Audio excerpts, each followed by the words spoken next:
Salamat sa pakikinig. Paalam. Paalam, Ginoong Patrick. Hindi, ganun tayo.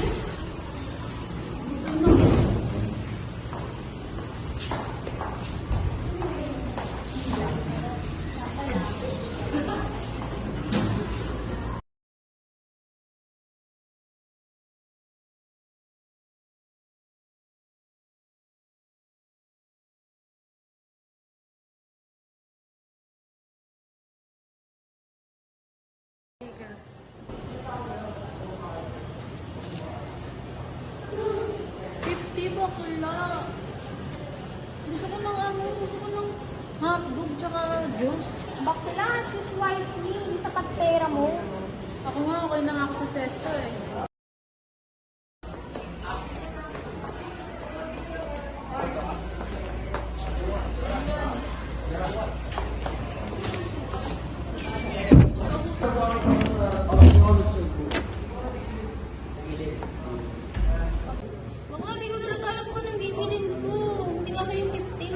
Jim, ikaw na naman. Di ka na nang marunong mag-budget ng pera mo. Siyempre, gutom ako. Eh, kaso 50 lang talaga pera. Alam mo ba yung trade-off? Trade up, parang break up. Ay, saya!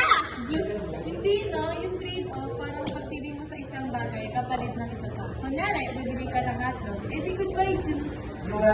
So, kailangan ko talaga pumili. Talaga! Wala mo! Pag-usapan niyo ba ang economics? Tama sila. At ang hindi mo pinili, iyon ang tinatawag na opportunity cost. So, pag pinili ko yung juice, ang opportunity cost ko ay yung hotdog. Oo, tama ka dyan. Ibig sabihin nun, ang halaga ng isinuko mong option ay isang bahagi na yung desisyon.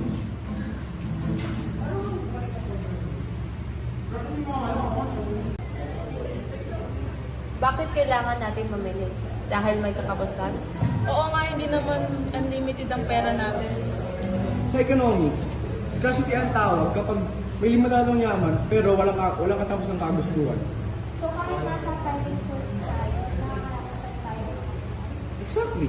Kaya tama estado, lahat tayo apektado niyan.